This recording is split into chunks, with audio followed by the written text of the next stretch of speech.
পর্ণাকে নতুন রূপে দত্তবাড়িতে সবাই দেখে অবাক হয়ে গেল। হ্যাঁ বন্ধুরা, নিমফুলের মধু সিরিয়ালে আজকের পর্বে তোমরা এরকমটাই দেখতে পাবে। পুরো গল্পটা জানতে হলে প্লিজ লাইক দিয়ে সঙ্গে থেকো। পর্ণা অফিস যাওয়ার জন্য রেডি হয়ে যায়। এদিকে সৃজন পর্ণা রাখতে রুমে আসে। পর্ণাকে দেখে সৃজন অবাক হয়ে যায়। সৃজন বলে, পর্ণা তোমাকে খুব সুন্দর লাগছে, তুমি আজকে সালোয়ার কামিজ পরেছো কেন? পর্ণা বলে, আমি অফিস যাব সেই জন্য, আর শাড়ি পরে শীতকালে খুবই ঠান্ডা লাগে, সেই জন্য আমি কুর্তি পরেছি। এটা সালোয়ার কামিজ নয়, এটাকে কুর্তি বলে। এরপরে সৃজনের মাথায় দুষ্টু বুদ্ধি খেলে যায়। সে পর্ণাকে কাছে পাওয়ার জন্য পর্ণার কাছে যায়, কিন্তু পর্ণা সৃজনের কাছ থেকে দূরে সরে যায়। সে বলে, আমি অফিস যাব বলে রেডি হয়েছি, তাই কোনো বদমাইশি নয়। এরপর সৃজন পর্ণাকে ধরতে চায়, কিন্তু পর্ণা সৃজনের কাছ থেকে ছুটে ছুটে পালায়। পরে সৃজন তার লেগেছে বলে পড়ে যায়। সেটা দেখে পর্ণা সৃজনের কাছে চলে আসে। সৃজন পর্ণাকে ধরে ফেলে। সৃজন দত্তের কাছ থেকে দূরে সরে থাকা এত সহজ নয়। এরপর পর্ণাকে সৃজন জড়িয়ে ধরে। সৃজন বলে, পর্ণা তোমাকে অনেক দিন পর এই সালোয়ার কামিজে দেখলাম, তোমাকে খুব সুন্দর লাগছে। এরপর পর্ণা অফিস যাওয়ার জন্য ব্যাগপত্র গুছোতে থাকে। সৃজন বলে, পর্ণা তুমি ওড়না নেবে না? ওড়না না নিয়ে তুমি একদম বাইরে যাবে না। কিন্তু পর্ণা জানায় যে কুর্তির সাথে ওড়নাটা মানায় না। কিন্তু সৃজন বলে, না, তুমি ওড়না না নিয়ে একদম বাইরে যাবে না। পর্ণা বলে, কালকেই যে তুমি আমাকে নাইট ড্রেস এনে দিলে, আর সেটা পরতে কিছু না, আর আমি এখন কুর্তি পরে বাইরে বেরোবো, সেই জন্য তুমি ওড়নার কথা বলছো?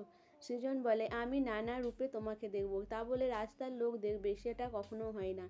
এরপরে পর্ণা জানায় যে সে এর উপরে সোয়েটার পরবে, তাই ওড়না নেওয়ার দরকার নেই। সৃজন বলে, হ্যাঁ ঠিক আছে। এরপরে পর্ণা অফিস চলে যায়। সৃজন পর্ণার জন্য সারাক্ষণ ভাবতে থাকে। সৃজনদের বাড়িতে যখন বাসন আলা আসে, সৃজন সেটা দেখে পর্ণা ভেবে নেয়। এরপর সৃজন সেই বাসন আলার কাছে যায়, গিয়ে তার সাথে নাচতে থাকে। বাড়ির সবাই তো অবাক হয়ে যায় যে সৃজন এরকম করছে কেন। যখনই বাসন দোকানি সৃজনকে ঠেলে দেয়, তখন সৃজনের জ্ঞান আসে। সৃজন ভাবে, এটা কি হলো? আমি তো পর্ণাকে দেখছিলাম, তাহলে ইনি কোথা থেকে আসলো? এরপরে সৃজন লজ্জায় ওখান থেকে বেরিয়ে যায়, কিন্তু রাস্তাঘাটে যাকেই দেখে সৃজন পর্ণাকেই দেখতে পায়। এরপরে সৃজনের অবস্থা খুবই খারাপ হয়। সে ভাবে যে তার কি হয়েছে, সে সব কিছুর মধ্যেই পর্ণাকে দেখতে পাচ্ছে কেন। এরপর সৃজন ভাবে পর্ণাকে ফোন করে এই বিষয়টা জানাবে, কিন্তু পর্ণা বাগচি স্যারের সাথে মিটিংয়ে থাকায় সৃজনের ফোন রিসিভ করতে পারে না। সেটা দেখে সৃজনের খুব মন খারাপ হয়ে যায় যে পর্ণা এত কিসের ব্যস্ত যে তার ফোনটাও ধরতে পারছে না। এরপরে সৃজনের মা খেতে দেয়। সৃজন, বর্ষা আর পিগলু খেতে বসে, কিন্তু বর্ষা আর সৃজন খায় না। এদিকে পিগলু খেতেই থাকে। বর্ষা পিগলুর মুখের দিকে তাকিয়ে থাকে। বর্ষা খেতে পারছে না কেন? পিগলু তো দিব্যি খেয়ে যাচ্ছে। এরপরে ছোট কাকি বলে যে বর্ষা আর সৃজনের আজকে কি হয়েছে যে এরা খাচ্ছে না কেন? তখন তার মা জানায়, দুজনেরই তো মন এখানে নেই, সেই জন্য এদের খাবার মুখে উঠছে না। এরপরে বর্ষাকে কৃষ্ণা অনেক করে বকে দেয়। বর্ষা ওখান থেকে না খেয়ে চলে যায়। পিগলু বলে যে এত বড় মেয়ের গায়ে হাত তুলে কি আপনার ঠিক হয়েছে? কৃষ্ণা বলে, আমার মেয়ে, তুমি এই বিষয়ে কোনো কথা বলবে না। পিগলু চুপ হয়ে যায়। তারপরে পর্ণা সৃজনকে ফোন করে। সৃজন না খেয়েই পর্ণার ফোনটা ধরতে উঠে চলে যায়। কৃষ্ণা বাবু বাবু করে ডাকতে থাকে, কিন্তু সৃজন সে কথায় কোনো গুরুত্ব দেয় না।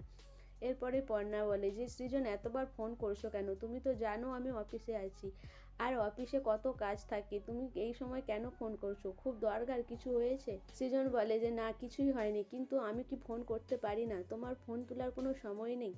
আমি বারবার ফোন করেছি দেখেও তুমি ফোনটা তুলছো না। না বলে যে আমি বাগচি স্যারের সাথে একটা গুরুত্বপূর্ণ মিটিংয়ে ছিলাম, সেই জন্যই ফোনটা রিসিভ করতে পারিনি। সৃজন বলে, আমিও অফিস করেছি, আমিও জানি যে অফিসে কি কি কাজ থাকতে পারে, তুমি ইচ্ছা করেই ফোন তুলোনি। এইসব নিয়ে পর্ণা আর সৃজনের মধ্যে আবার ভুল বোঝাবুঝি সৃষ্টি হয়। সো বন্ধুরা, সৃজন কি আবার পর্ণাকে ভুল বুঝবে, না পর্ণা বাড়িতে আসার পর সৃজনের রাগ পড়ে যাবে? তোমাদের কি মনে হয় অবশ্যই আমাকে কমেন্ট করে জানাবে। আর আমার ভিডিওটা ভালো লাগলে প্লিজ সাবস্ক্রাইব করে দিও, আর লাইক কমেন্ট শেয়ার করো।